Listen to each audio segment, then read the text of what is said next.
Good day, mga kayang master, eto na ang susunod na kabanata ni Mr. Daryl Darby pero bago ang lahat pa-like and share and subscribe ang ating channel, at pindutin ang notification bell para lagi kayong updated sa lahat ng kabanata, at eto na rin ang full chapter ni Mr. Daryl Darby kaya abang-abang na lang po sa iba pang mga kabanata. Marami pong salamat. Ang asawa kong tinitingala ng lahat. Kabanata 2856. Poof. Sa sandaling ito, mapatla ang mukha ni Haring Kenny, at iminulat niya ang kanyang bibig at nagluwa ang dugo. Madam, bakit ito tinitigan ng mabuti ni Hari na si Sarah? Puno ng pagtataka ang kanyang mga mata. Tumingin ng malinaw, sino ang iyong asawa? Sarah sneered, itinaas ang kanyang jade kamay at pinahid ang kanyang mukha, nagbabalik sa kanyang orihinal na hitsura. Ano nang makita ang eksenang ito, nagulat ang puso ni Hari at agad siyang natigilan. Paano ito nangyari siya? Hindi ba siya ang asawa ko? Sa pag-iisip tungkol dito, ikiling ni Hari ang kanyang ulo upang makita si Monica na nahimete sa likuran, at agad na naintindihan ang isang bagay. Kinikilala kita, ikaw ang pangalawang binibini ng pamilyang Carter. Matigas ang mukha ni Hari, at mariin niyang tinitigan si Sarah. Hindi ka matapang, maglakas loob na sumugod sa palasyo sa gabi upang patayin ako. Gusto ko ang iyong buong pamilya Carter upang tuluyang maglaho. Tulad ng sinabi niya, tatayo na sana si Hari, ngunit ang kanyang ugat sa puso ay nasugatan at hindi niya ito mailabas ng may anumang lakas. Ikaw na masamang tao, huminga ng malalim si Sarah at tinignan ng malamig si Hari, nang walang kaunting awa sa kanyang mga mata. 3 taon na ang nakalilipas, pinatay mo ang ama ni Sister Yvette at sinakop ang trono. At pagkatapos ay nakuha ang lahat ng mga tao sa lupa kontinente. Ang martial art ay labis na nakakainis, at ngayon, nais mong makitungo muli sa aming pamilyang Carter. Kahit na ikaw ang walang hangganang ama na ampon, hindi kita mapapanatili. Matapos bumagsak ang boses, hinayla siya ni Sarah punyal at tumusok ng diretsyo sa puso ni Haring Kenny. Error. Pagkakita sa punyal, malapit na nitong batasin ang gitnang bibig, at biglang may sumigaw mula sa labas. Boses iyon ni Ambrose. Sa sandaling ito, ang katawan ni Sarah ay umiling, nang walang pag-aatubili, ang kanyang figure ay lumipad mula sa likurang bintana. Hindi nais ni Sarah na patayin si Haring Kenny sa harap ni Ambrose, kung tutuusin, si Ambrose ang anak na panganay na kapatid. Ang hari ng New World ay may biyaya na pangalagaan siya. Pagkalabas pa lang ni Sarah ang pintuan ng kwarto ay itinulak, at pagkatapos ay mabilis na naglakad si Ambrose. Nang makita ang eksena sa harapan niya, niyugyug ni Ambrose ang kanyang katawan at natigilan doon sa isang gulugod, tulala na tuluyan. Nakita ko na si Haring Kenny ay nakahiga doon na puno ng dugo at pumanaw, at ang kanyang ina ay nakapikit ng mariin. Halika dito. Sa susunod na segundo, nagmadali si Ambrose, sinuri muna si Monica, at matapos niyang matiyak na walang mali, sumigaw siya sa labas. Halika, may mga mamamatay tao. Ha! Nang bumagsak ang boses, agad na sumugod ang patrol guard sa labas. May pumasok sa palasyo, upang patayin ang kamahalan. Alam ni Ambrose na walang hangganan ang huminga ng malalim, napakalma, sinabi niya.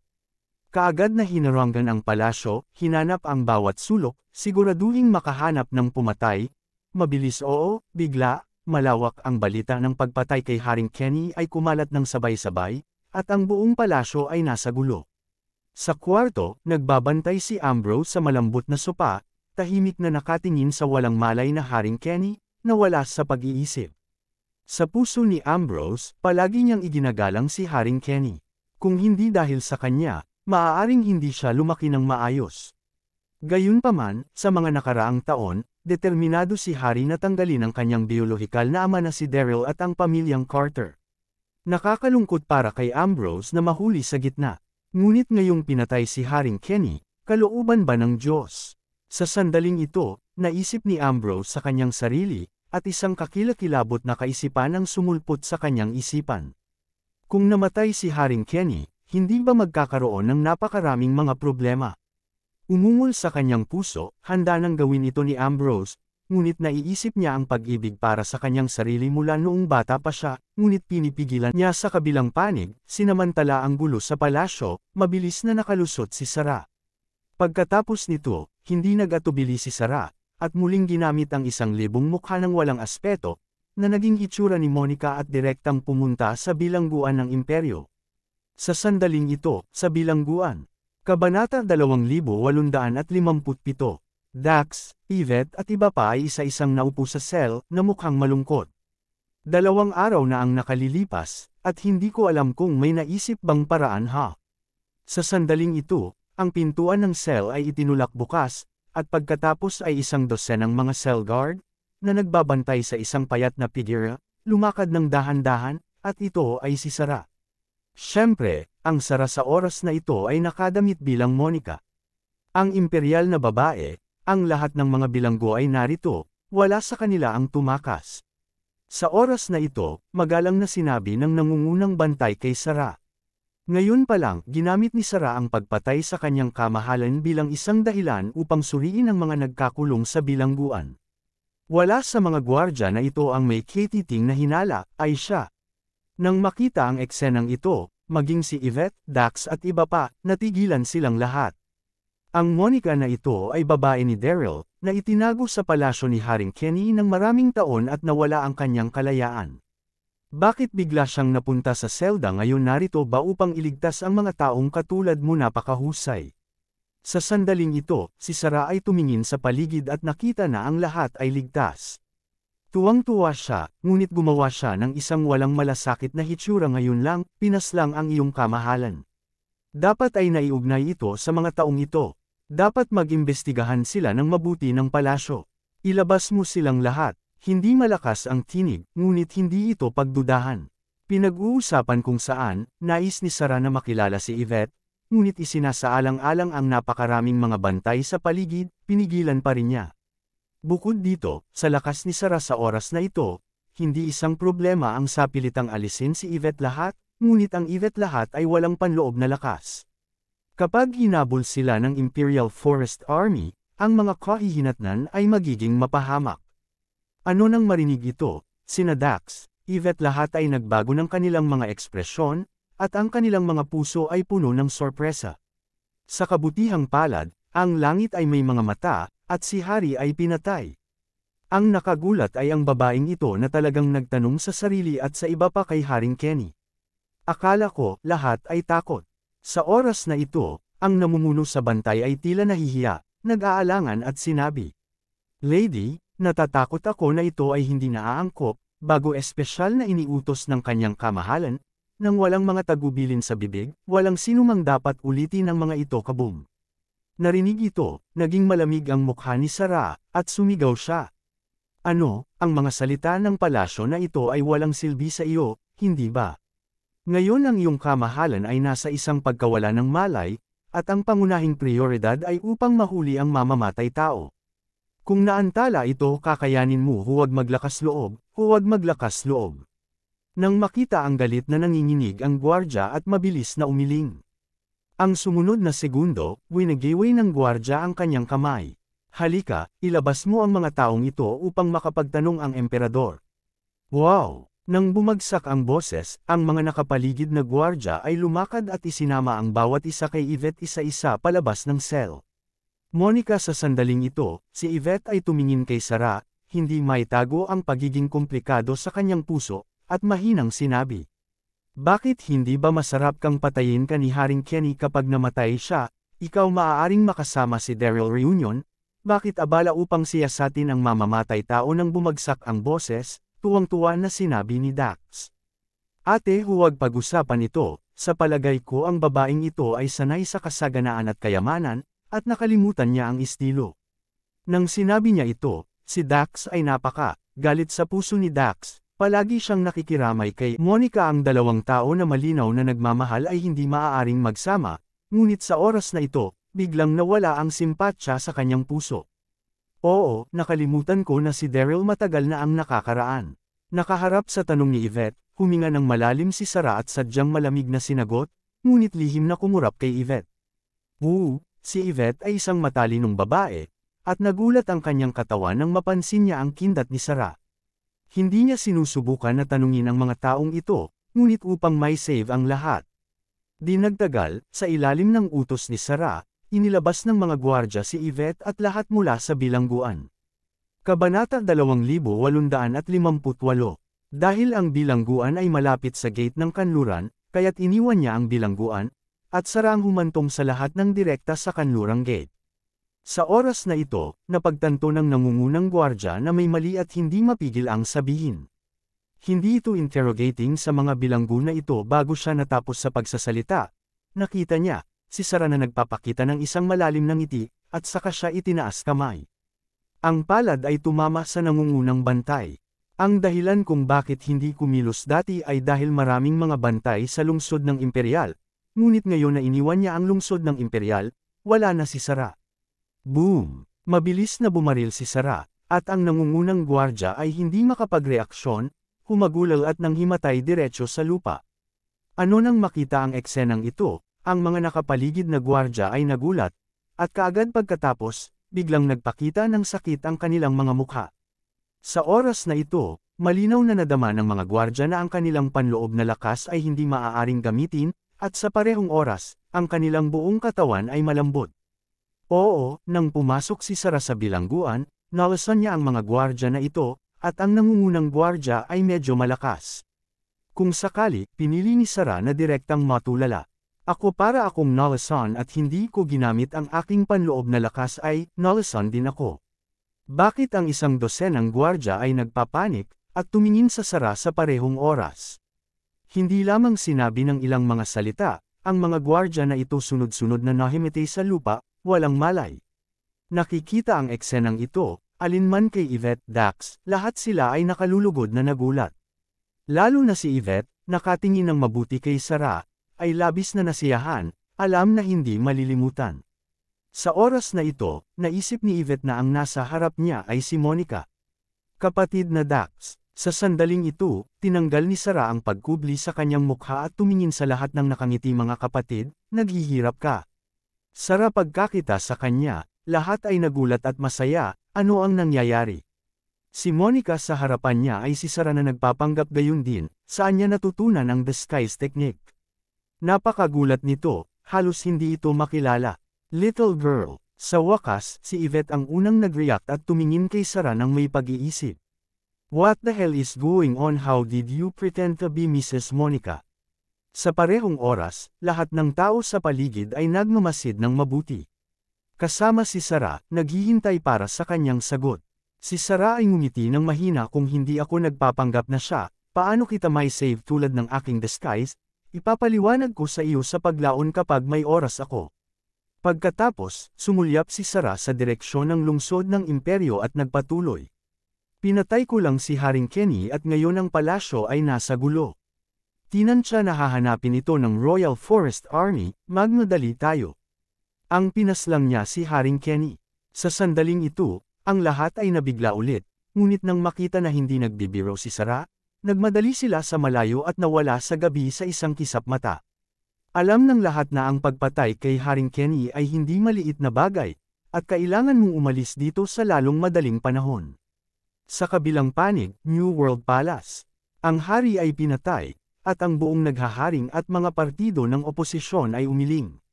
Sa loob ng palasyo, ang mga patrol na may hawak na mga sulo ay saan man, naghahanap saan man, at ang mga tao sa palasyo ay nagpapanik at ang kapaligiran ay labis na nalulumbay. Sa oras na ito, sa palasyo ng hari ay nakahiga sa dragon couch. Namatay siya sa pagkawala ng malay dahil sa trauma sa kanyang puso. Sa tabi niya, tahimik na nagbabantay si Ambrose kasama, ang daan-daang mga opisyal ng sibil at militar sa magkabilang panig na tahimik na nakatayo roon, na may mga komplikadong ekspresyon at pagkabalisa sa kanyang puso.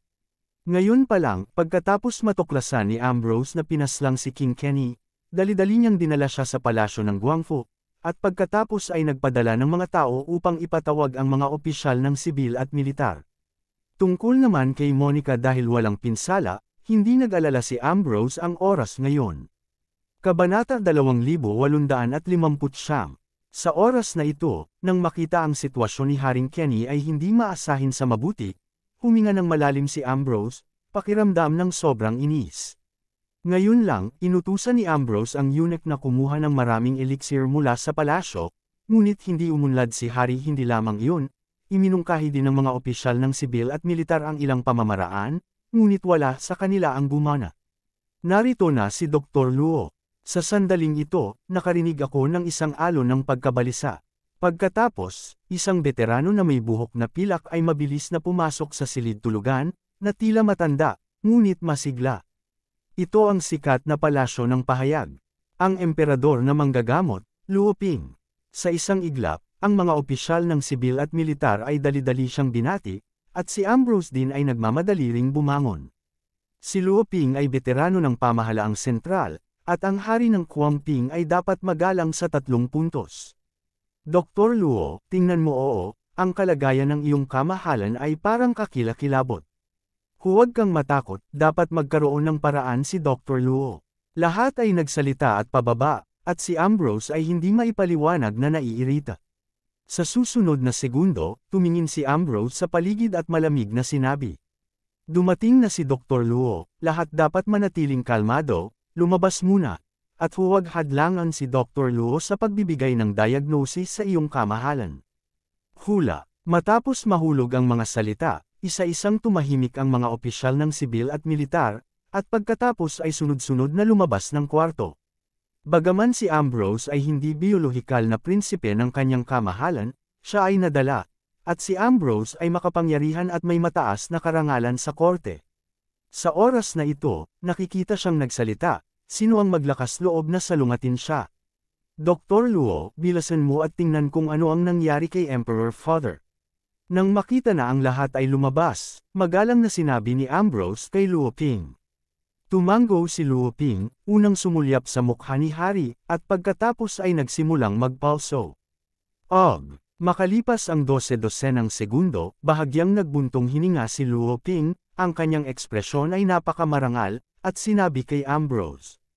Kamahalan, ang pinsala ng iyong kamahalan ay napakaseryoso. Ang mamamatay tao ay yumanig ang kanyang pusong na palso gamit ang isang palad, maliban kung mayroong isang phoenix ball o isang disc. Mahusay ang Longjing. Ano, narinig ito, ang katawan ni Ambrose ay umiling, at ang kanyang puso ay lumubog sa ilalim. Siyempre, alam ni Ambrose ang tungkol sa Phoenix Ball at Panlungjing. Nang siya ay nasa pamilyang Carter, narinig niya na si Ivan ay sinagip ng kanyang ama, at si Panlungjing ay naaga mula sa pamilyang Fang sa lupalop ng Profound. Naisave ang maliit na engkantada sa Fuyao Palace na si Irene. Ang dalawang bagay na ito ay ang kakayahan ng langit at lupa at naglalaman ng tahimik na sigla. Ang mga ito ay bihirang mga kayamanan sa mundo. Mayroon lamang isa sa mundo. Matapos magamit ang mga ito, hindi na sila muling makikita. Sa pag-iisip tungkol dito, medyo nag-alala si Ambrose, at hindi mapigil ang sabihin. Dr. Luo, mayroon bang ibang paraan? Nang sinabi niya ito, si Ambrose ay labis na sabik, bagaman si Haring Kenny ay hindi kanyang sariling ama, kaya niyang maghintay. Pinalo niya ang kanyang sariling ama at anak, paano mo lang siya mapapanood na mamatay? Sumimangot si Luo Ping, at biglang pinag-isipan. Oo, mayroon, ngunit ilang mga pakikipagsapalaran bago siya natapos sa pagsasalita. Nakita niya si Haring Kenny na walang malay. Bigla niyang niyugyug ang kanyang katawan at umupo bigla. Bumangon at sumigaw matapang na mamamatay tao, maglakas loob na magpanggap bilang isang ginang na pumatay sa akin, at babasagin kita. Sa oras na ito, ang hari ay mukhang baliw at nakakatakot. Sa sandaling ito, pareho sina Ambrose at Luo Ping nagulat. Kaagad pagkatapos, nagreaksyon si Luo Ping at sinabi na may kagalakan. Mahusay, ang iyong kamahalan ay nagising ng mag-isa. Tila sa mga taon na ito, madalas na kinuha ng kamahalan si Tian kay Dibao, kaya't ang kanyang pangangatawan ay mas mahusay kaysa sa mga ordinaryong tao. Si Ambrose ay masyadong masaya. Sa parehong oras, may ilang mga pag-aalinlangan sa aking puso. Ano ang sinabi lang ng amang emperor ang mamamatay tao na iyon ay nagpanggap na kanyang ina? Sa sandaling ito, si Hari ay tumitig kay Ambrose at sumigaw. Ay padadala ko kaagad ang aking utos upang patayin ang lahat ng pamilyang Carter at iba pa sa bilangguan. Nang sabihin ito, ang mga mata ni Kenny ay kumislap ng walang katapusang galit tama si Luo Ping. Matapos maging emperador, si Hari ay kumuha ng maraming likas na kayamanan sa mga nakaraang taon, at ang kanyang pisikal na depensa ay mas malakas kaysa sa ordinaryong tao. Kaya't nagkamalay siya, at ang unang ginawa niya nang magising siya pataas ay upang patayin. Kabanata 2860. Ano nanginginig ang puso ni Ambrose, at naramdaman lamang ang pagbuzz ng utak? Pare, bakit mo pinatay ang mga taong iyon mula sa pamilyang Carter? Hindi mapigil ang tanong ni Ambrose habang gulat na gulat. Hawak ni Harry ang kanyang puso, umubo, at marahas na sinabi bakit. Ang pangalawang ginang ng pamilyang Carter ay nagpanggap na iyong ina upang patayin ako. Ang krimen ay hindi dapat sisihin. Ang mga taong nauugnay sa kanya ay hindi makatakas sa relasyon. Pagkatapos, ang hari ay hinimok. Sinabi bilisan mo at ibigay ang utos. Narinig ito, si Ambrose ay ganap na bobo, halos hindi makatayo ng mahigpit, at binawi ang dalawang hakbang. Sa sumunod na segundo, si Ambrose ay nagmamadaling lumuhod, at nagmakaawa kay Harry. Pare, mangyaring kumalma muna. Ito ay kakaiba. Bata pa ako, ang pangalawang ginang ng pamilyang Carter ay may average na lakas. Paano posible bang patayin ka orihinal na nais ni Ambrose na tawagan ang hipag, pagkatapos ng lahat na si Sarah ay nakababatang kapatid ni Daryl, ngunit nang makita ang galit ni Kenny, mabilis niyang binago ang kanyang mga salita. Bukod dito, hayaan ang Ambrose na mag-utos ng pagpapatupad ng grupo ng mga miyembro ng pamilya Carter, hindi niya talaga ito magawa, kung tutuusin, lahat sila ay miyembro ng pamilya ng ama. Sa oras na ito, hindi alam ni Ambrose na ang lahat sa pamilyang Carter ay nailigtas ni Sarah. Ikaw sa pagtingin kay Ambrose na nakaluhod sa lupa, nagalit ang hari at sumigaw. Naglakas loob ka ba na labagin ang utos ng Imperial? Okay, napakahusay. Ito talaga ang isang bono ng laman at dugo. Ang pamilya Carter ay iyo. Bahay ni ama, hindi mo ito matiis, tama kung lalabanan mo ang utos, ikakulong din kita. Lumuhod doon si Ambrose, palihim na kinakagat ang kanyang mga ngipin, at walang sinabi.